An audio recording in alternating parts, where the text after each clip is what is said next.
Second reason fear of failure. ఇది చాలా చాలా మందికి కెన్ రిలేట్. అంటే దాన్ని పని చేస్తే అయిపోతుందేమో, కాదేమో కాదేమో అనే దాని వల్ల రెండు ఉంటాయి. అయిపోతుందేమో అని ఎవడు అనుకోడు. పాజిటివ్ కష్టం. కాకపోతే ఏంటి ఇప్పుడు ఫర్ ఎగ్జాంపుల్ మనం ఒక ఎక్స్పెక్టేషన్తో వస్తాం మైండ్లో. ఆ ఫియర్ ఆఫ్ ఫెయిల్యూర్ ఎందుకు వస్తుంది అంటే ఎక్స్పెక్టేషన్స్ వల్ల. నేను ఇలా ఉంటా, ఇలా చదువుతా, రోజుకి ఇన్ని గంటలు చదివేస్తా, ప్లాన్ పేపర్ మీద అన్ని బాగానే ఉంటాయి, ఆన్ పేపర్ ఎవ్రీథింగ్ ఇప్పుడు. రోజుకి ఇన్ని గంటలు, ఇది సిలబస్, ఇది డివిజన్, ఇది స్ట్రాటజీ, ఆ టాపర్ వీడియో, ఈసారి వీడియో, విక్రమ్ సార్ ఇది చెప్పిండు, అన్ని కూర్చోబెట్టి ఓ ప్లాన్ వేసుకున్నాం పర్ఫెక్ట్. ఇంకా స్టార్ట్ చేస్తాం ఎగ్జిక్యూషన్. ఇప్పుడు ఎక్స్పెక్టేషన్, ఇది ఆ ప్లాన్ అనేది ఎక్స్పెక్టేషన్.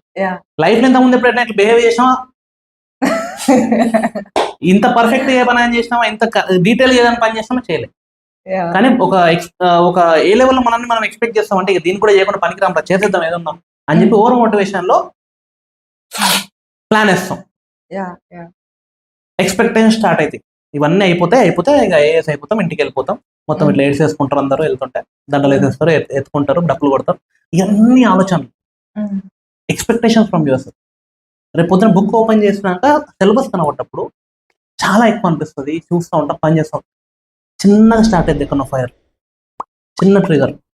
ఎవడో అంటాడు ఇది కూడా రాలేదా, ఇది కూడా చక్కగా చేయట్లేదు, సీనియరు, తెలివి తక్కువ మెంటరో, తెలివి లేని టీచరు, అనవసరంగా క్రిటిసైజ్ చేస్తారు, డిస్కరేజ్ చేస్తారు.